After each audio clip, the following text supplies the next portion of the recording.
अच्छा, तो ये आपको बोर्न एंगल के ऑर्डर निकालना आ गया है। आई होप कि बोर्न एंगल ऐसे ऐसे हम ऑर्डर निकालते हैं। फ्लो चार्ट बस वो एक चीज़ आपको समझ आ गई है तो काम खत्म है, हमने सब में वही अप्लाई किया है। ठीक बात है। अच्छा, अब ड्रैगोस रूल की मैं बात करूं तो देखो, आपको ये पता था कि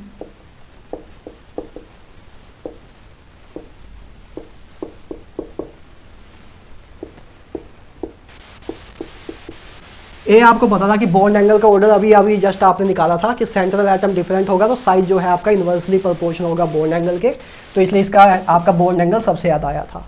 ये आपने अभी निकाला था, अभी हमने क्वेश्चन सोल्व किया था इस पर, है ना, जब हम फ्लो चार्ट का देख रहे थे, फ्लो चार्ट में एग्जाम्पल लिखी थी इसकी। अच्छा, तो ये तो ठीक है, बॉन्ड एंगल तो आपने निकाल दिया, बहुत अच्छी बात है कि बॉन्ड एंगल का ऑर्डर ये होगा। लेकिन जब इसकी जो वैल्यूज़ हैं और इसकी वैल्यूज़ ये हैं, जैसे कि 107 डिग्री, इसका बॉन्ड एंगल था 107 डिग्री, इसका 93 डिग्री, इसका 92 डिग्री, इसका 91 डिग्री, इसका 91 डिग्री। तो ऑर्डर तो ठीक है बॉन्ड एंगल का ना, क्योंकि देख रहे हो आपकी घटती जा रहा है बॉन्ड एंगल। लेकिन एक बात आपने ध्यान से इसमें देखो, कुछ अजीब सा लग रहा है क्या इसमें? इस चीज में कुछ अजीब सा लग रहा है। अब ध्यान से देखो तो इधर आप देखोगे कि बॉन्ड एंगल हल्का हल्का सा कम हो रहा है, कि 93 से 92 हुआ, 91 हुआ। तो इधर तो चलो समझ आ रहा है कि हाँ, कि चलो आपकी मतलब इलेक्ट्रॉन एक्टिविटी के अकॉर्डिंग देख लो, जैसे साइज के अकॉर्डिंग देख लो कि इधर आपकी इलेक्ट्रॉन एक्टिविटी डिक्रीज होते जा रही है, सेंट्रल एटम की इलेक्ट्रॉन एक्टिविटी कम होते जा रही है। तो इलेक्ट्रॉन एक्टिविटी कम होते जा रही है तो आपका बॉन्ड एंगल कम होते जा रहा है ना, या साइज आपका ज़्यादा होते जा रहा है तो आपके बॉन्ड एंगल कम होते जा रहा है, बात एक ही है। तो इधर तो आपको समझ आ रहा है कि इन तीनों में तो समझ आ रहा है कि 93 हुआ, 92 हुआ, 91 हुआ, हल्का हल्का सा कम हो रहा है क्योंकि इसकी इलेक्ट्रॉन एक्टिविटी ज़्यादा है एज कम्पेयर टू इसके, इसकी इलेक्ट्रॉन एक्टिविटी ज़्यादा है एज कम्पेयर टू इसके। तो इन तीनों में तो समझ आ रहा है कि अच्छा, इलेक्ट्रॉन एक्टिविटी के फैक्टर के कारण इसका आपका बॉन्ड एंगल कम होते जा रहा है। लेकिन इधर देखो, इधर जंप देखो कितना बड़ा है। इधर तो छोटा छोटा सा जंप है, 93 से 92, 92 से 91। लेकिन इधर देखो सीधा 107 से जंप हुआ 93 पे, मतलब इनके बॉन्ड एंगल लगभग 90 के पास आ रहे हैं और इसका बॉन्ड एंगल 107 डिग्री है। मतलब लगभग कितने का जंप है, कितने बॉन्ड एंगल का जंप है? 7 + 7 14 डिग्री का जंप है, 14 डिग्री का जंप है। इधर आपका छोटा छोटा ही जंप था, 1 डिग्री कम हो, इधर एक 93 था, इधर 92, 91, तो बॉन्ड एंगल 1 डिग्री से कम हुआ। लेकिन इधर इतना बड़ा जंप कैसे आ गया कि 14 डिग्री का या 14 डिग्री का आपका बॉन्ड एंगल का डिफरेंस आ गया। तो इधर सिर्फ इलेक्ट्रोनेगेटिव, तो फिर लोगों ने क्या, ड्रैगो भाई साहब ने सोचा कि इधर सिर्फ इलेक्ट्रोनेगेटिविटी का फैक्टर नहीं लग रहा है, इधर कुछ और भी हो रहा है। इन तीनों में तो ठीक है कि हाँ, हम बोल सकते हैं कि इलेक्ट्रोनेगेटिविटी कम होते जा रही है इसलिए आपका बॉन्ड एंगल हल्का हल्का कम होते जा रहा है। लेकिन इधर जंप बहुत बड़ा था, 107 से सीधा 93 आ गया था। इनका बॉन्ड एंगल 90 के आसपास है, इसका 107 डिग्री है, तो लगभग 14 डिग्री का जंप आ गया था इधर से इधर जाने में। तो ड्रैगो भाई साहब ने बोला कि ये जो जंप आया है ये इलेक्ट्रॉन एक्टिविटी के कारण तो नहीं आया है, क्योंकि इलेक्ट्रॉन एक्टिविटी के कारण इतना बड़ा जंप नहीं आता है, हल्का हल्का ग्रेजुअल डिक्रीमेंट ही होती है। तो उनको ये समझ आया, उन्होंने सोचा कि इसमें इलेक्ट्रॉन एक्टिविटी के साथ साथ कुछ और भी हो रहा है, इधर इलेक्ट्रॉन एक्टिविटी के साथ साथ कुछ और भी हो रहा है, और इधर से जन्म हुआ ड्रैगोस रूल का। और उन्होंने एक थ्योरेटिकल रूल दिया जिसको हम बोलते हैं ड्रैगोस रूल। देखते हैं पहले ड्रैगोस रूल होता क्या है, उन्होंने क्या बोला, फिर वापस इस पे वापस आएंगे कि ये जंप इतना बड़ा क्यों आया, उन्होंने कैसे एक्सप्लेनेशन इसकी दी। ठीक है, अभी आपको समझ आएगा, अभी के लिए बस आपको इतना समझ आना चाहिए कि ये जंप बहुत बड़ा है। तो इधर से उन्होंने इसका रीजन दिया कि क्यों इतना बड़ा जंप आया, क्योंकि इतना बड़ा जंप इलेक्ट्रॉन एक्टिविटी डिफरेंस के कारण तो नहीं आ सकता। आपको अगर क्वेश्चन बॉन्ड एंगल का आएगा फिर तो आप ऐसे सीधा ही बता दोगे, ड्रैगोस रूल की जरूरत ही नहीं है, क्योंकि अगर ड्रैगोस रूल के अकॉर्डिंग भी देखो तब भी तो बॉन्ड एंगल इसका सबसे ज्यादा, फिर इसका, फिर इसका, फिर इसका, कोई दिक्कत नहीं है। अभी बस हम ये समझ रहे हैं कि इतना बड़ा जंप आया क्यों, ये इतना बड़ा जंप क्यों आया, इसको हम समझ रहे हैं, हम थोड़ा कंसेप्ट को समझ रहे हैं। बॉन्ड एंगल का काम तो खत्म हो गया उधर भी, ठीक है। अब बस हम ये समझ रहे हैं कि बॉन्ड एंगल में इतना जंप क्यों आया। तो इधर से एक रूल आता है जिसको हम बोलते हैं ड्रैगोस रूल। क्या बोलते हैं? ड्रैगोस रूल। तो ड्रैगोस रूल देखते हैं।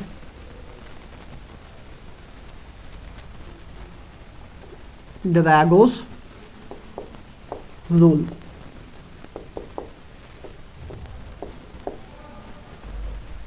चलो तो ड्रैगोस रूल पहले लिख लो, हल्का सा लिखना है तो this rule theoretically interpret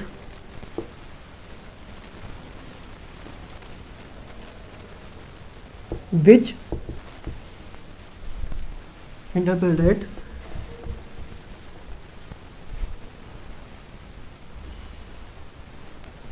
the particular atom, interpret करता है कि द पर्टिकुलर एटम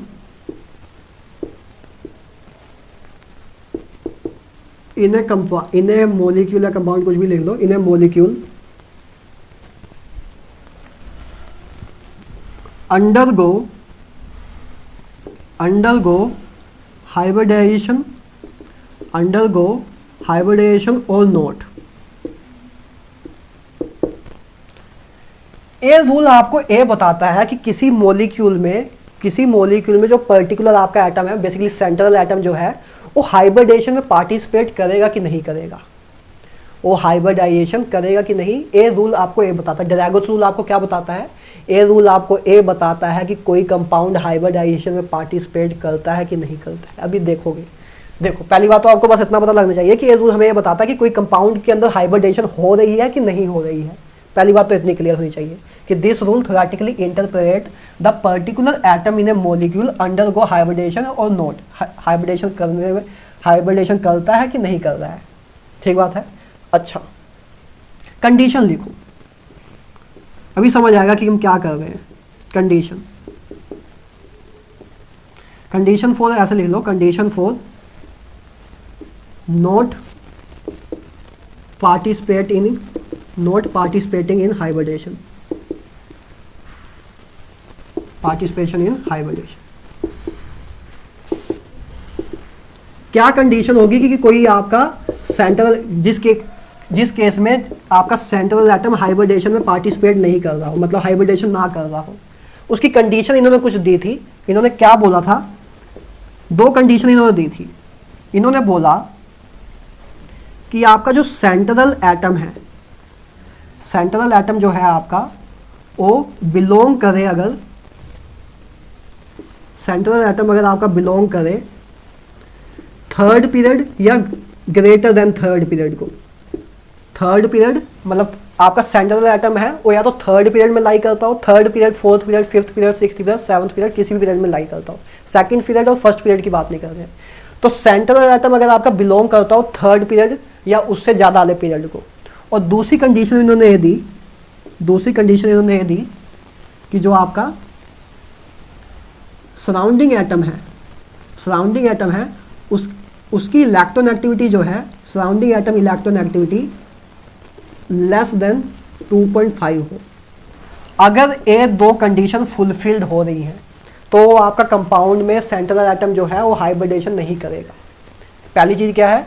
अगर आपका उस कंपाउंड का जो सेंट्रल एटम है वो थर्ड पीरियड से ज़्यादा वाले पीरियड को बिलोंग करता हो, और जो आपका सराउंडिंग एटम है और उसकी इलेक्ट्रॉन एक्टिविटी 2.5 से कम हो, तब आपका वो पर्टिकुलर क्वेश्चन या पर्टिकुलर कंपाउंड हाइब्रिडेशन में पार्टिसिपेट नहीं करेगा। इनकी एक कंडीशन थी। देखते हैं, अभी थोड़ा और समझ आएगा, इतने से समझ नहीं आएगा।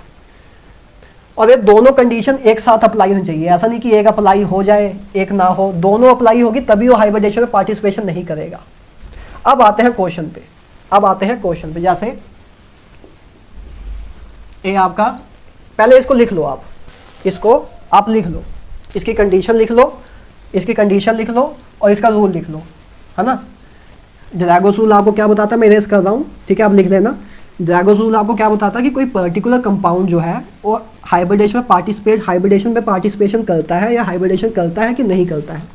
और उसके लिए ड्रैगोस ने दो कंडीशन दी थी कि वो कंपाउंड हाइब्रिडेशन नहीं करेंगे जिनका सेंट्रल एटम थर्ड पीरियड या थर्ड पीरियड से ज़्यादा पीरियड को बिलोंग करता हो, और उस सेंट्रल एटम के साथ जो सराउंडिंग एटम लगे हैं उसकी अगर इलेक्ट्रॉन एक्टिविटी 2.5 से कम है, 2.5 से कम है, तो वो आपका हाइब्रिडेशन में पार्टिसिपेट नहीं करेगा वो वाला कंपाउंड। तो वो वाला कंपाउंड आपका हाइब्रिडेशन में पार्टिसिपेट नहीं करेगा।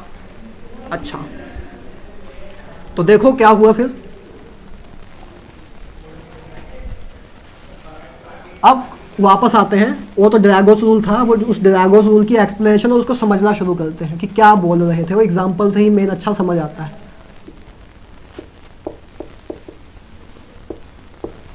ये चीज़ थी, है ना, इनके बीच में ऐसे था बॉन्ड एंगल का ऑर्डर, और इधर आपने देखा था कि इसका बॉन्ड एंगल 107 था डिग्री, इधर 93 डिग्री, इधर 92 डिग्री, इधर 91 डिग्री। तो इधर जंप आपने देखा था कि बहुत बड़ा आ रहा था, लगभग 14 डिग्री का जंप आ रहा था, है ना। अच्छा, सबसे पहले देखो इसमें ड्रैगोस रूल की कंडीशन अप्लाई करके देखो नाइट्रोजन आपका सेकंड पीरियड को बिलोंग करता है, नाइट्रोजन आपका सेकंड पीरियड को बिलोंग करता है, फॉस्फोरस आपका थर्ड पीरियड को, आर्सेनिक आपका फोर्थ फिफ्थ पीरियड को आगे एंटीमनी, है ना। तो मतलब ये थर्ड सेंट्रल एटम इसमें इस केस में थर्ड पीरियड को बिलोंग करता है, इस केस में फोर्थ और इस केस में फिफ्थ। मतलब पहली कंडीशन तो अप्लाई हो रही है कि सेंट्रल एटम आपका थर्ड पीरियड या उससे ज़्यादा को बिलोंग करता हो। दूसरी कंडीशन, पैरी सराउंडिंग एटम आपका क्या हो, उसकी इलेक्ट्रॉन एक्टिविटी 2.5 से कम हो। और आपको पता है कि हाइड्रोजन की इलेक्ट्रॉन एक्टिविटी कितनी होती है, 2.2 होती है। आपको मैंने इलेक्ट्रॉन एक्टिविटी चैप्टर में कराया हुआ है कि हाइड्रोजन की इलेक्ट्रॉन एक्टिविटी 2.2 होती है। अच्छा, मतलब इन तीनों केस में आपको दोनों ही कंडीशन अप्लाई हो रही हैं कि पहली बात सेंट्रल एटम आपका थर्ड पीरियड या उससे ज़्यादा वैल्यू के पीरियड को बिलोंग करता है, और जो आपके पेरिफेरल एटम है उसकी इलेक्ट्रॉन एक्टिविटी 2.5 से कम है। तो मतलब, और ये तो सेकंड पीरियड को बिलोंग करता है, तो इस केस में तो हाइब्रिडेशन होगी, अमोनिया के केस में तो हाइब्रिडेशन होगी, लेकिन इस केस में हाइब्रिडेशन नहीं होगी, इस केस में भी हाइब्रिडेशन नहीं होगी, और इस केस में भी हाइब्रिडेशन नहीं होगी, क्योंकि इसमें ड्रैगोस रूल ने ड्रैगो भाई साहब ने जो दो कंडीशन दी थी कि वो मॉलिक्यूल हाइब्रिडेशन में पार्टिसिपेशन नहीं करेगा जिसका सेंट्रल एटम थर्ड पीरियड या उससे ज़्यादा वैल्यू के पीरियड को बिलोंग करता हो, और दूसरी कंडीशन क्या कि सराउंडिंग एटम की इलेक्ट्रॉन एक्टिविटी 2.5 से कम हो।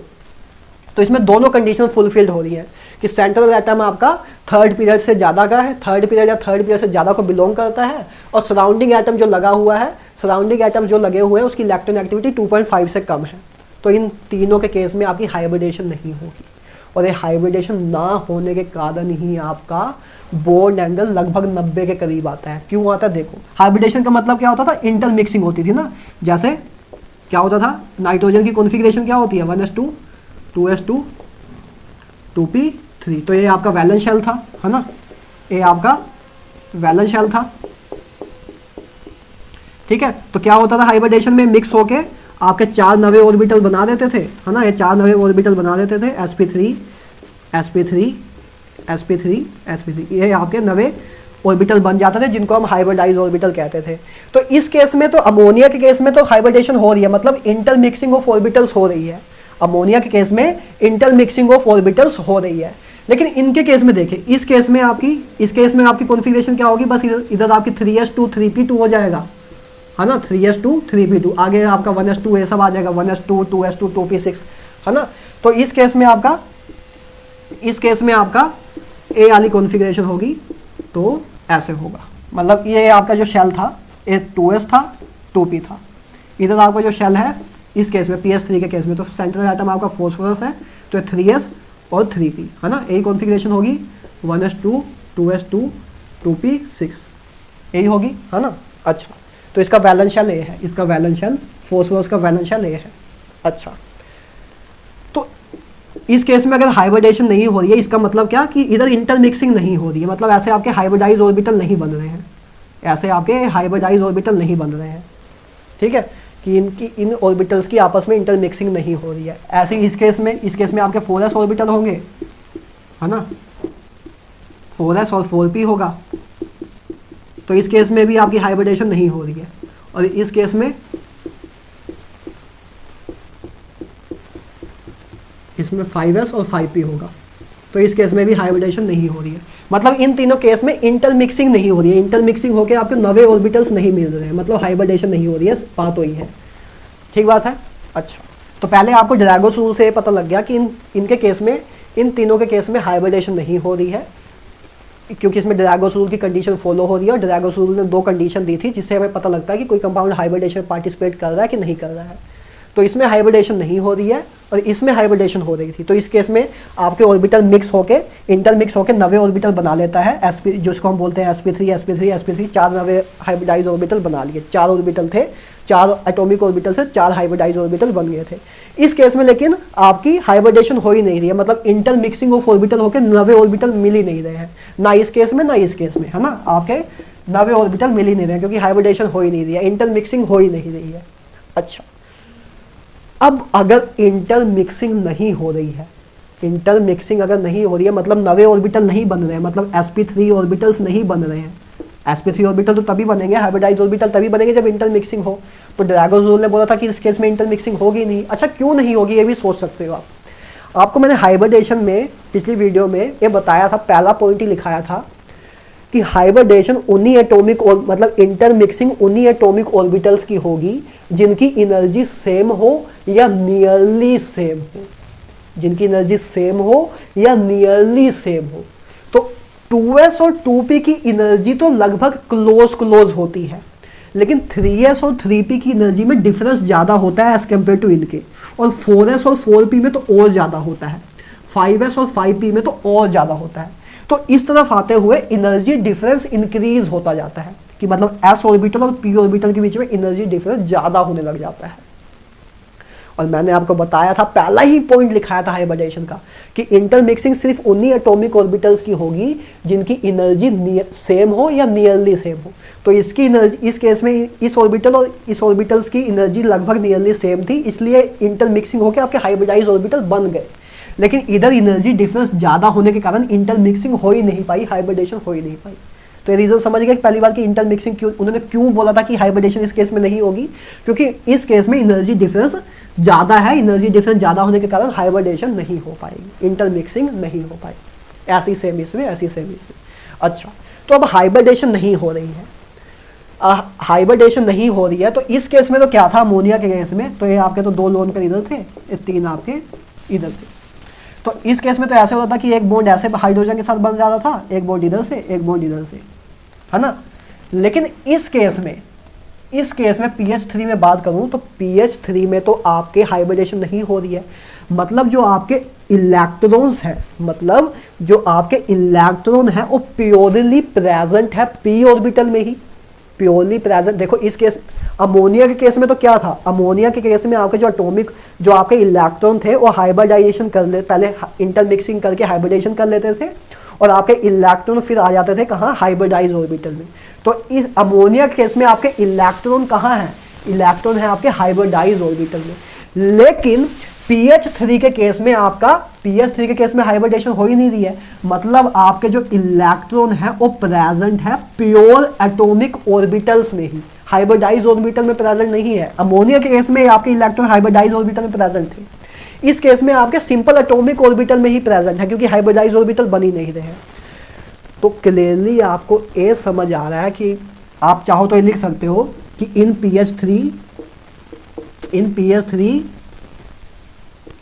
electrons are purely present in s and p orbitals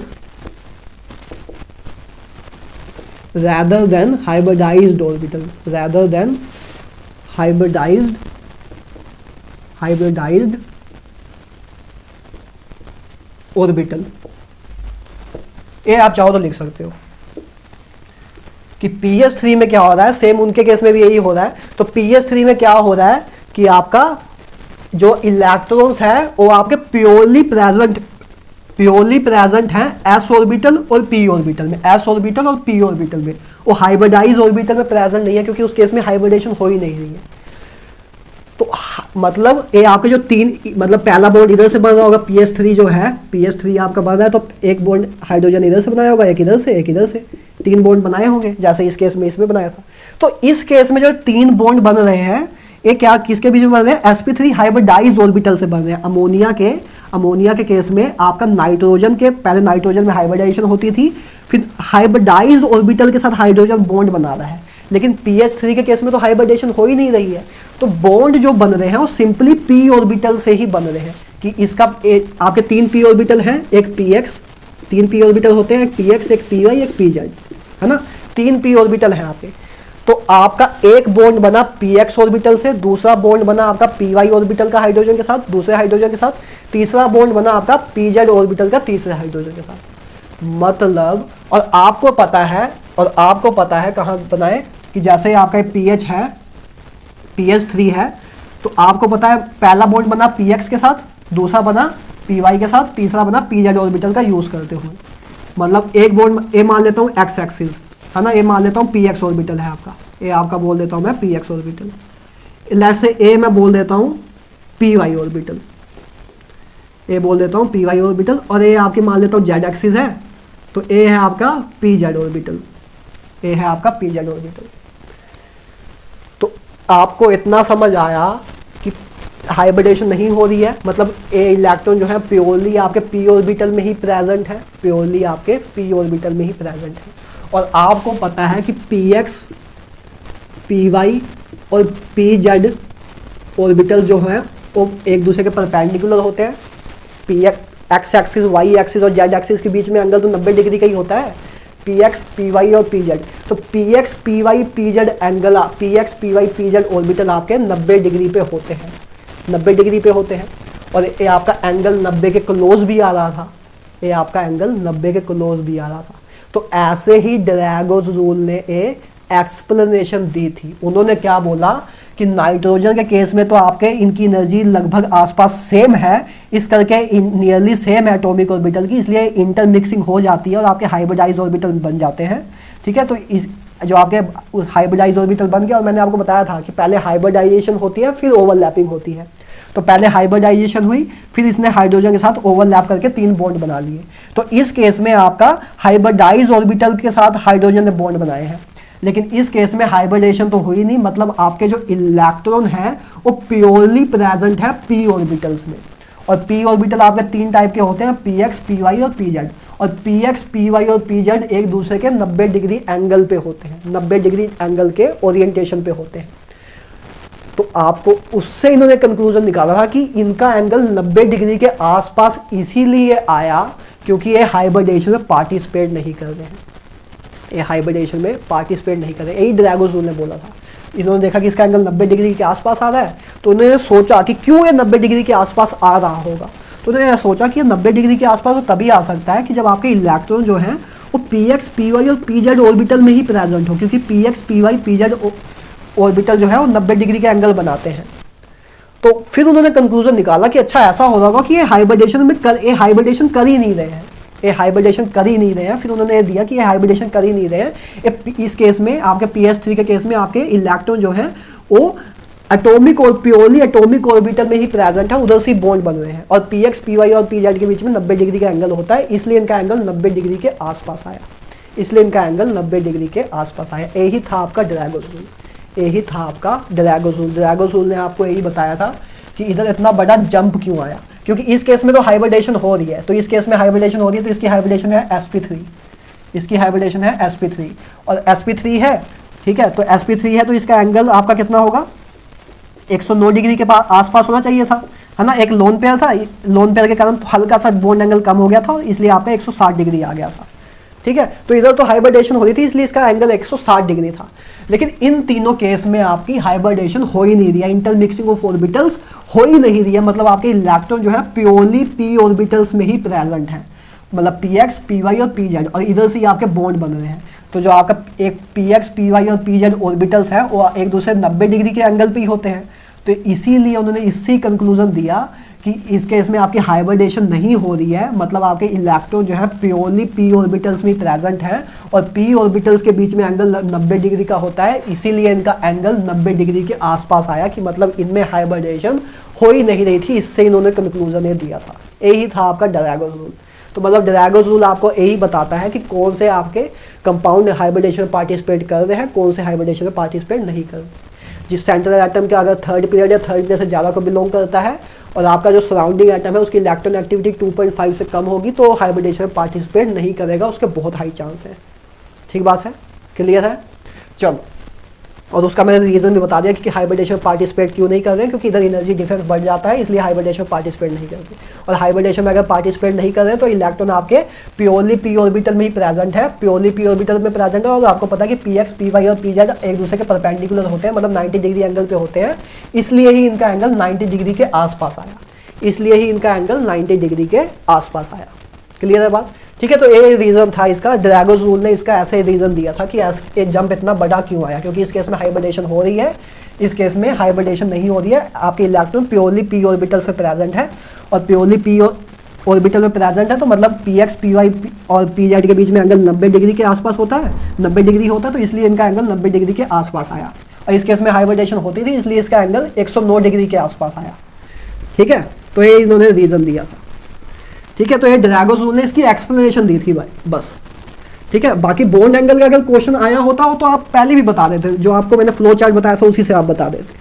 ठीक है, तो एक दो छोटी छोटी बातें बॉन्ड ड्रैगोस रूल पे और कर लेते हैं, बात खत्म। 2 मिनट और लगेंगे, फिर खत्म।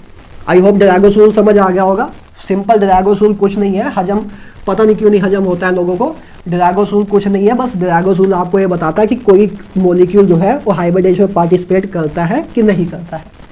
ठीक है, तो उसकी मैंने कंडीशन बता दी है कि कौन सा मॉलिक्यूल हाइब्रिडेशन में पार्टिसिपेट नहीं करेगा। उसकी 2 कंडीशन है, अगर वो दोनों कंडीशन फुलफिल हो रही है तब आपका हाइब्रिडेशन नहीं होगी। और हाइब्रिडेशन नहीं हो रही है तो इस केस में इस केस में मतलब हाइब्रिडेशन हो ही नहीं रही है, इन केस में हाइब्रिडेशन हो ही नहीं रही है। तो हाइब्रिडेशन हो नहीं रही है, इसलिए इनका एंगल 90 डिग्री के आसपास आया, क्योंकि इनके जो इस केस में आपके इलेक्ट्रॉन जो है वो प्योरली आपके एटॉमिक ऑर्बिटल में ही प्रेजेंट है, पी एक्स, पी वाई और पी जेड में ही प्रेजेंट है। ठीक है, चलो, इसलिए इनका एंगल 90 डिग्री के आसपास आया। तो एक रीजन ड्रैगोस रूल से क्वेश्चन एक क्लियर होता है। दूसरा ये जो आपने क्वेश्चन देखा था वाटर H2S, H2SC, H2T, तो इसके बीच में आपने जो एंगल देखा था कि यही था। ये तो आप फ्लो चार्ट से बना दोगे ना, जो आपकी अंडरस्टैंडिंग है, बॉन्ड एंगल का ऑर्डर तो आप बता दोगे। बस इसका रीजन समझाया था कि ड्रैगोस रूल ने कि इधर आपका बॉन्ड एंगल 104 डिग्री होता है, इधर 90, इसका 92, इसका 91, इसका 89.5। तो बस ये रीजन उन्होंने बताया था कि इतना बड़ा ये जंप क्यों आया। ड्रैगोस रूल ने बस इतना ही बताया था कि ये इतना बड़ा जंप आया क्यों, वो उसका काम किया था बस ड्रैगोस ने, और कुछ नहीं किया था उन्होंने। ठीक है, तो इधर आपका लगभग जंप आया कितना, 12 डिग्री का। तो ये बस इतना बड़ा जंप क्यों आया था, ड्रैगोस रूल ने बताया था। क्यों कि इसके मतलब इस केस में हाइब्रिडेशन हो रही है, इस केस में हाइब्रिडेशन sp3 है, इधर इन तीनों के केस में हाइब्रिडेशन नहीं हो रही है, क्योंकि ये इसका सेंट्रल एटम देखो 3rd पीरियड को बिलोंग कर रहा है, इस केस में 4th पीरियड को, इस केस में 5th पीरियड को। और आपका जो पेरिफेरल एटम है या सराउंडिंग एटम है उसकी इलेक्ट्रॉन एक्टिविटी 2.5 से कम है, तो मतलब ये हाइब्रिडेशन में पार्टिसिपेट नहीं करेंगे। तो इनके मतलब इलेक्ट्रॉन जो आपके इलेक्ट्रॉन है वो प्योरली एस और पी एटॉमिक ऑर्बिटल में प्रेजेंट है, और पी ऑर्बिटल में प्रेजेंट है, तो मतलब पी एक्स, पी वाई और पी जेड के बीच में 90 डिग्री का ही एंगल होता है, इसलिए इनका एंगल 90 डिग्री के आसपास आया। तो बस ये इसका रीजन था, बस ये रीजन बताना था कि इतना बड़ा जंप आया क्यों, ये ड्रैगोस रूल ने बताया था। ठीक है, बाकी ये क्वेश्चन तो आपको मैंने पहले ही करा दिया हुआ है। अच्छा, एक क्वेश्चन अच्छा ड्रैगोस रूल पे ये बन सकता है, एक क्वेश्चन जाते जाते ये बता देता हूं जो अच्छा सा बन सकता है।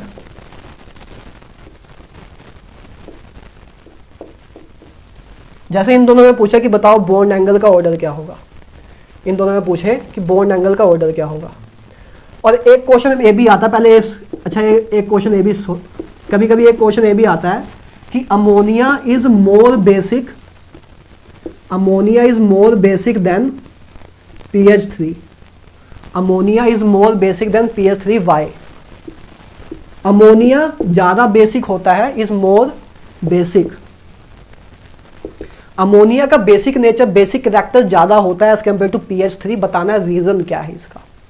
तो इसका रीजन वही है ड्रैगोस रूल से। देखो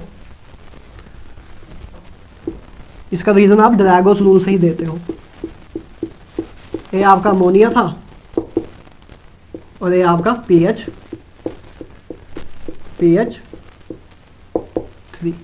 ठीक है, तो ये आपका अमोनिया था। अमोनिया के केस में आपको पता है हाइब्रिडेशन हो रही है। अमोनिया के केस में आपका क्या हो रहा है, हाइब्रिडेशन हो रही है कि ये आपके 2s ऑर्बिटल और ये आपका 2p ऑर्बिटल ये आपस में इंटरमिक्स होकर 90 ऑर्बिटल बना रहे हैं, 90 ऑर्बिटल बना रहे हैं। 2 इलेक्ट्रॉन ए आने, ए 3 सिंगल। ठीक है, ये आपकी हाइब्रिडेशन हो रही है, मतलब sp3 hybridize orbital hybridize orbital में इलेक्ट्रॉन आपके फाइनली प्रेजेंट होते हैं हाइब्रिडाइजेशन करने के बाद। अच्छा, PS3 के केस में आपको पता है कि हाइब्रिडेशन नहीं होती है ना। ड्रैगोसुल ने आपको ये बताया था कि इस केस में हाइब्रिडेशन नहीं होगी, तो मतलब इधर आपके इलेक्ट्रॉन PX, PY और PZ ऑर्बिटल में ही प्रेजेंट है। और ये आपका S ऑर्बिटल है, ये आपका S ऑर्बिटल है 3S, है ना। अच्छा, तो आपसे क्वेश्चन पहला ये है कि ये भी पूछ लेते हैं कि ammonia is more basic than PS3 why, इसका रीजन क्या है। अच्छा, तो देखो अमोनिया के केस में हाइब्रिडेशन हो रही है, मतलब अमोनिया के केस में जो आपका लोन पेयर है, बेसिक कैरेक्टर का मतलब क्या होता है, बेसिक नेचर का मतलब ये होता है, अगर जिसको नहीं बताओ, बेसिक नेचर का मतलब ये होता है कि कौन इलेक्ट्रॉन जल्दी डोनेट कर सकता है। इसको हम इक्विलिब्रियम में देखेंगे एक बार अच्छे से, लेविस बेस, लेविस एसिड, ये सब क्या होता है इक्विलिब्रियम में हम अच्छे से देखेंगे, ठीक है। वैसे मैंने एक दो बार बताया भी भाई इलेक्ट्रॉन एक्टिविटी वगैरह में। खैर, तो आपके लेविस बेस क्या होते हैं, बेसिक नेचर किसका ज़्यादा होता है, जो इलेक्ट्रॉन को देना जानते हैं, जो इलेक्ट्रॉन को डोनेट इजीली कर देते हैं, उनका बेसिक नेचर ज़्यादा होता है। बस इतना माइंड में रखिए, जो इलेक्ट्रॉन को डोनेट करना जानते हैं उनका बेसिक नेचर ज़्यादा होता है, ठीक बात है। अच्छा, तो इस केस में देखो अमोनिया केस में आपका जो लोन पेयर है वो sp3 हाइब्रिडाइज्ड ऑर्बिटल में है, ठीक है। और PS3 के केस में आपका जो लोन पेयर है वो कहाँ है, प्योर s ऑर्बिटल में है, प्योर s एटॉमिक ऑर्बिटल में। इस केस में प्योर s एटॉमिक ऑर्बिटल में है, इसमें आपका हाइब्रिडाइज्ड ऑर्बिटल में है, इसमें आपका sp3 हाइब्रिडाइज्ड ऑर्बिटल में। मतलब ए आपका अमोनिया केस में जो आपका लोन पेयर है वो sp3 हाइब्रिडाइज्ड ऑर्बिटल में प्रेजेंट है, और PS3 के केस में जो ये आपका लोन पेयर है, PS3 वाला जो PS3 के केस में जो आपका लोन पेयर है ये आपका प्योर s ऑर्बिटल में प्रेजेंट है, प्योर s ऑर्बिटल में, प्योर s ऑर्बिटल में प्रेजेंट है, ठीक बात है। मतलब प्योर s ऑर्बिटल का मतलब क्या कि जिसका s कैरेक्टर 90 से 100% के आसपास हो, 90 से 100% के बीच में हो। और sp3 हाइब्रिडाइज ऑर्बिटल है तो मतलब इसका इस केस में s कैरेक्टर कितना होगा 25%, इस केस में s कैरेक्टर 25%। मतलब इस केस में, मतलब अमोनिया के केस में जो आपका लोन पेयर है वो sp3 हाइब्रिडाइज ऑर्बिटल में है, मतलब उसमें s कैरेक्टर कितना है 25%। और PS3 के केस में तो आपका जो आपका लोन पेयर है प्योर s ऑर्बिटल में प्रेजेंट है, मतलब उस केस में आपका s कैरेक्टर कितना है 90 से 100% के करीब, 100% के करीब ही है लगभग। अच्छा, तो इसमें s ऑर्बिटल आपका इस a लोन पेयर आपके s ऑर्बिटल में प्रेजेंट है, a आपके हाइब्रिडाइज ऑर्बिटल में। इधर s कैरेक्टर आपका 25% है, इधर लगभग 100% के करीब आसपास है। तो अब आपको मैंने इलेक्ट्रॉन एक्टिविटी में बताया था कि इलेक्ट्रॉन एक्टिविटी डायरेक्टली प्रोपोर्शनल है परसेंटेज s कैरेक्टर के। एक बार नोट्स के पन्ने वापस पलटो, मैं भी भूल गए हो, थोड़ा बहुत हो जाता है ना स्टार्टिंग में, अभी इतना ड्रॉप ईयर में हो तब आपको याद होना चाहिए। अगर थोड़ा हल्का फुल्का भूल है चलेगा, अभी के लिए चलेगा। जैसे जैसे प्रैक्टिस करते रहोगे, रिवीजन करते रहोगे, आपका कमांड बनती जाएगी। हमने किया था कि इलेक्ट्रॉन एक्टिविटी डायरेक्टली प्रोपोर्शनल है परसेंटेज s कैरेक्टर के, मतलब जिसका परसेंटेज s कैरेक्टर ज़्यादा होगा उधर इलेक्ट्रॉन एक्टिविटी ज़्यादा होगी।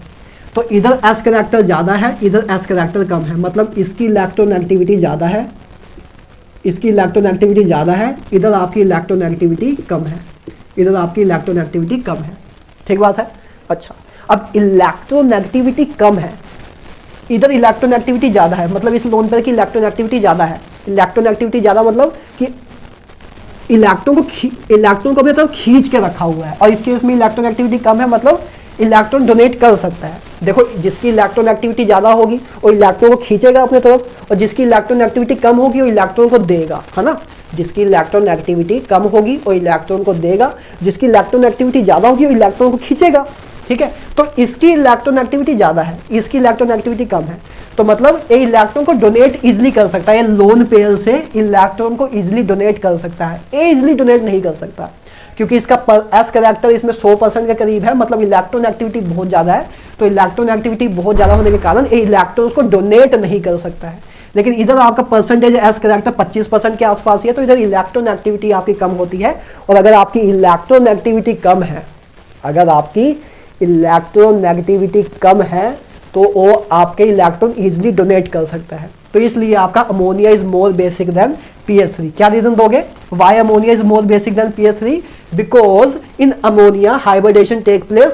तो जो इसके so that's why the lone pair of lone pair in case of ammonia is present in a sp3 hybridized orbital which has 25% s character, while in case of pH3 the lone pair are present purely in s orbital which has percentage s character about 100%. So that's why here percentage s character is less as compared to here, ठीक है, इधर percentage S character कम है as compare to इसके, ठीक है। इसके कारण इसकी इस लोन पेयर की इलेक्ट्रॉन एक्टिविटी कम होगी, इसकी इलेक्ट्रॉन एक्टिविटी ज़्यादा होगी। तो इसकी इलेक्ट्रॉन एक्टिविटी कम है तो इजीली इलेक्ट्रॉन को डोनेट कर सकता है, और जो इलेक्ट्रॉन को इजीली डोनेट कर सकता है उनका बेसिक नेचर ज़्यादा होता है, उनका बेसिक नेचर ज़्यादा होता है, इसलिए ammonia is more basic than pH3। ठीक बात है। इसका रीज़न ड्रैगोस भाई साहब ने दिया था, ठीक है, इसका रीज़न ड्रैगोस भाई साहब ने दिया था। क्लियर है? अच्छा। तो अगर आपको बेसिक नेचर का ऑर्डर पूछते तो बेसिक ऑर्डर का नेचर ए हो जाता है ना, बेसिक ऑर्डर का नेचर ए हो जाता कि अमोनिया सबसे ज़्यादा बेसिक, ऐसे बेसिक ऑर्डर बनता जाता। अच्छा, एक क्वेश्चन ये है कि PSiH3 थ्राइस और PF3 इनके बीच में आपको बॉन्ड एंगल बताना है, इसके बीच में आपको बॉन्ड एंगल का ऑर्डर बताना है, बॉन्ड एंगल बताना है, आप बेसिक कैरेक्टर जो भी समझ लो। तो इसका भी रीज़न आप ड्रैगोस रूल से आप, ये ड्रैगोस रूल का अच्छा क्वेश्चन है एक।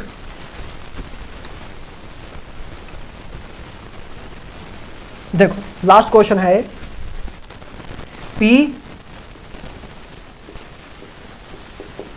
SiH3 ए लोन पेयर, इस केस में PF3 ए। अच्छा, तो इस केस में देखो दोनों केस में सेंट्रल एटम तो थर्ड पीरियड को बिलोंग कर रहा है, इधर भी आपका थर्ड पीरियड में है, इधर भी थर्ड पीरियड में है, ठीक है। पहली कंडीशन तो दोनों में फुलफिल्ड हो रही है। दूसरी कंडीशन, इस केस में जो आपका जो अटैच एटम है, अटैच एटम है वो सिलिकॉन है, सिलिकॉन लगा हुआ है, फॉस्फोरस सिलिकॉन से कनेक्ट है, ठीक है। तो सिलिकॉन की इलेक्ट्रॉन एक्टिविटी होती है कितनी, लगभग 1.8 के करीब, है ना। ये मैंने आपको कराया हुआ है वैसे इलेक्ट्रॉन एक्टिविटी में, ठीक है, नहीं आ रहा कोई दिक्कत नहीं है, लेकिन मैं बता रहा हूँ कि इसकी 1.8 होती है। और फ्लोरीन की तो मैं भी आपको याद हो कि इलेक्ट्रॉन एक्टिविटी हमने किया था कि इलेक्ट्रॉन एक्टिविटी 4 होती है, सबसे हाईएस्ट होती है पीरियोडिक टेबल में, ठीक बात है। अच्छा, तो देखो किसमें कंडीशन वेरीफाई हो रही है पूरी, दोनों कंडीशन किसमें अप्लाई हो रही है, सेंट्रल एटम थर्ड पीरियड को या उससे ज़्यादा वाले पीरियड को बिलोंग करता हो तो दोनों और कंडीशन तो दोनों में फुलफिल हो रही है। इसमें भी सेंट्रल एटम थर्ड पीरियड को है, इसमें भी थर्ड पीरियड को। और सराउंडिंग एटम की इलेक्ट्रॉन एक्टिविटी 2.5 से कम होनी चाहिए। तो सराउंडिंग एटम की इलेक्ट्रॉन एक्टिविटी 2.5 कम इस केस में है, तो इस केस में दोनों कंडीशन अप्लाई हो रही है, इस केस में दोनों कंडीशन अप्लाई नहीं हो पा रही है। मतलब इधर सराउंडिंग एटम की इलेक्ट्रॉन एक्टिविटी 2.5 से कम नहीं है, तो मतलब इधर हाइब्रिडेशन होगी। और जो कंडीशन लिखी थी वो किसके लिए लिखी थी कि जो हाइब्रिडेशन में पार्टिसिपेट नहीं करेंगे। तो इस केस में दोनों कंडीशन फुलफिल्ड हो रही है, ये थर्ड पीरियड को बिलोंग भी कर रहा है और इसका जो सेंटर सराउंडिंग एटम है उसकी इलेक्ट्रॉन एक्टिविटी 2.5 से कम भी है। तो इस केस में तो हाइब्रिडेशन, इस केस में क्या होगा, हाइब्रिडेशन नहीं होगी, इस केस में हाइब्रिडेशन नहीं होगी और इस केस में हाइब्रिडेशन होगी, है ना, इस केस में हाइब्रिडेशन होगी। क्लियर बात। तो इस केस में हाइब्रिडेशन नहीं होगी क्योंकि इधर दोनों कंडीशन फुल्ली फाइल्ड हो रही है, इस केस में हाइब्रिडेशन होगी क्योंकि इस केस में दूसरी कंडीशन फुल्ली फिल्ड नहीं हो रही है, दोनों कंडीशन फुल फिल्ड होनी चाहिए, ठीक है। तो आप बता सकते हो आप, ठीक है। तो इस केस में हाइब्रिडेशन हो रही है, मतलब इसकी हाइब्रिडेशन लगभग, इसकी हाइब्रिडेशन sp3 है, तो इसका एंगल लगभग 107 डिग्री के आसपास ही होगा, 107 डिग्री के आसपास ही होगा। लेकिन इस केस में हाइब्रिडेशन नहीं हो रही है, इस केस में हाइब्रिडेशन नहीं हो रही है क्योंकि ड्रैगोस रूल की दोनों कंडीशन फुलफिल्ड हो रही है। तो इस केस में मतलब आपके जो इलेक्ट्रॉन है वो प्योरली आपके p orbital purely p orbital में प्रेजेंट होंगे, px, py और pz में, मतलब इसका एंगल लगभग 90 डिग्री के आसपास होगा। तो इसका एंगल वैसे 93 डिग्री होता है, इसका एंगल 93 डिग्री होता है। तो इसका बॉन्ड एंगल ज़्यादा होगा एज कम्पेयर टू इसका बॉन्ड एंगल ज़्यादा होगा एज कम्पेयर टू क्योंकि इस केस में हाइब्रिडेशन हो रही है तो इसका बॉन्ड एंगल लगभग 160 डिग्री के आसपास होगा। इस केस में हाइब्रिडेशन नहीं हो रही है तो आपके एटॉमिक ऑर्बिटल जो है प्योरली p ऑर्बिटल्स में प्रेजेंट है, मतलब एंगल लगभग 90 डिग्री के आसपास होगा, स्पेसिफिकली बोलो तो 93 डिग्री होगा, ठीक है। इसलिए इसका बॉन्ड एंगल ज़्यादा होता है इससे। तो ये ड्रैगोस रूल का एक अच्छा क्वेश्चन बन जाता है कि इसमें दोनों में पहली कंडीशन तो अप्लाई हो रही है लेकिन दूसरी कंडीशन से अलग अलग हो जा रहे हैं। दूसरी कंडीशन के कारण दूसरी कंडीशन इसमें फुलफिल्ड नहीं हो पा रही है, इस करके इसमें हाइब्रिडेशन अभी भी हो रही है, और इस केस में हाइब्रिडेशन नहीं हो रही है क्योंकि इसमें दोनों कंडीशन अप्लाई हो रही है। दोनों कंडीशन अप्लाई होंगी तभी हाइब्रिडेशन नहीं होगी, ऐसा नहीं कि एक अप्लाई हो रही है तब भी हाइब्रिडेशन नहीं। एक कंडीशन तो इसमें अप्लाई हो ही रही थी कि थर्ड पीरियड को बिलोंग कर रहा है, लेकिन तब भी इसमें हाइब्रिडेशन हो रही है क्योंकि दूसरी कंडीशन फुलफिल्ड नहीं हो रही है। इलेक्ट्रोनेगेटिविटी भी 2.5 से कम होनी चाहिए। जब दोनों कंडीशन लग रही होगी तभी हाइब्रिडेशन नहीं होगी। तो इस केस में दोनों कंडीशन लग रही थी, तो इस केस में हाइब्रिडेशन नहीं होगी, इसलिए एंगल आपका 93 के आसपास आया, इधर एंगल आपका 160 डिग्री के आसपास आएगा।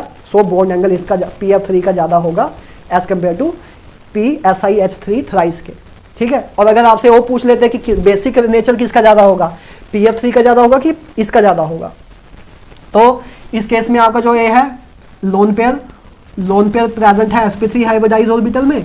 इस केस में आपका pure p orbital, pure s orbital में प्रेजेंट है, प्योर s ऑर्बिटल में, है ना।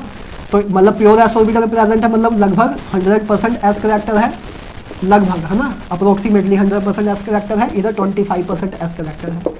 ठीक है, s करेक्टर ज़्यादा तो इलेक्ट्रोनेगेटिविटी ज़्यादा, s करेक्टर ज़्यादा तो इलेक्ट्रोनेगेटिविटी ज़्यादा, और इधर इसकी इलेक्ट्रोनेगेटिविटी कम होगी, इसकी इलेक्ट्रोनेगेटिविटी कम होगी। तो जिसकी इलेक्ट्रोनेगेटिविटी कम होगी वो इलेक्ट्रॉन को जल्दी डोनेट कर सकता है, तो बेसिक नेचर भी PF3 का ही ज़्यादा होगा क्योंकि ये इलेक्ट्रॉन को जल्दी डोनेट कर सकता है। जो जल्दी डोनेट कर देगा उसका बेसिक नेचर ज़्यादा होगा। तो बॉन्ड एंगल भी इसका ज़्यादा और बेसिक नेचर भी इसका ज़्यादा। ठीक बात है। तो दैट्स ऑल अबाउट डिरैगोस रूल। इससे बाहर डिरैगोस रूल का भी कोई क्वेश्चन नहीं आएगा। तो हमने दोनों टॉपिक कर लिए हैं, बॉन्ड एंगल भी कर लिया है, डिरैगोस रूल भी कर लिया है। ठीक है, डिरैगोस रूल बस उसकी एक्सप्लेनेशन देता था कि इतना बड़ा जंप आया क्यों, और उसके केस में देखो डिरैगोस रूल दो ही ग्रुप में अप्लाई होता है, एक 15th ग्रुप में और एक 16th ग्रुप में आपके सिलेबस के अकॉर्डिंग, और दोनों ही मैंने चीज़ करा दी। एक अमोनिया वाली एग्जाम्पल करा दी, NH3PS3, है ना, ओसारी वाली, और एक वाटर वाली H2O H2S H2SC H2T। तो यही दो एग्जाम्पल आती है डिरैगोस रूल से रिलेटेड, और कुछ नहीं आता है। ठीक है, तो डिरैगोस रूल बेसिकली 15 और 16th ग्रुप में ही अप्लाई होता है मोटा मोटा आपके सिलेबस के अकॉर्डिंग। ठीक बात है, क्लियर है। तो यही दो टॉपिक थे यार, आई होप आपको बॉन्ड एंगल भी समझ आ गया हो और डिरैगोस रूल भी समझ आ गया होगा। ठीक है, तो that's all about today's lecture. अब आप कोई भी क्वेश्चन उठा लेना बॉन्ड एंगल रिलेटेड या डिरैगोस रूल रिलेटेड, वो आपसे हो जाएगा, कोई दिक्कत भी नहीं आएगी, चाहे जेई मेंस का हो, जेई एडवांस का हो या नीट का हो। ठीक है, तो मिलते हैं चलो नेक्स्ट लेक्चर में। आज के लिए इतना ही। Have a good day.